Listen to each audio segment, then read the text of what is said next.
Blackstone presents Cloak of Darkness by Helen Macinnes. This book is read by Traber Burns. For Keith and Nancy, with love. Chapter 1. It was the usual Monday morning fever in Robert Renwick's office. After a slow weekend with scarcely a report coming in, there was a deluge of cryptic messages, most by shortwave radio, some by coded cable or telex, and even two by scrambled phone calls from Berlin and Rome requiring immediate attention.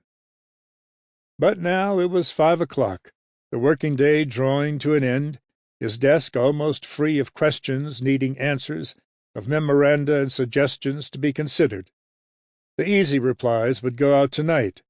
The difficult problems would need more computer research and analysis, perhaps further queries to agents in the field, certainly some scrambled phone discussions with agencies in various capitals. The intelligence services, not only of the NATO countries, but also of those that had allied themselves with the West, were finding the London headquarters of Interintell a useful clearinghouse of information. Interintell, or International Intelligence Against Terrorism. It had been Renwick's brainchild, conceived in Brussels, set up in London, staffed by ex-NATO intelligence men like Renwick himself. As an American, he would have been pleased to see Washington as Interintell's headquarters for shared information on terrorist conspiracies and connections. But he had decided on London for several valid reasons. Western Europe had been under savage attack by organized terrorism. The United States, so far, hadn't experienced the same intensity. Then there was the matter of cooperation between intelligence services, and that came more willingly from Europeans. They had felt the need.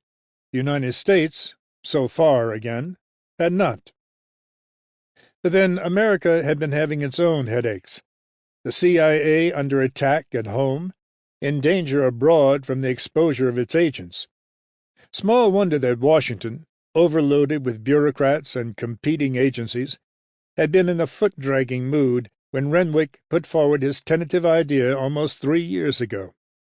The necessity for pro-NATO countries to share intelligence information if terrorism was ever to be challenged successfully. France, of course, had been interested. It was already establishing its own counter-terrorism department.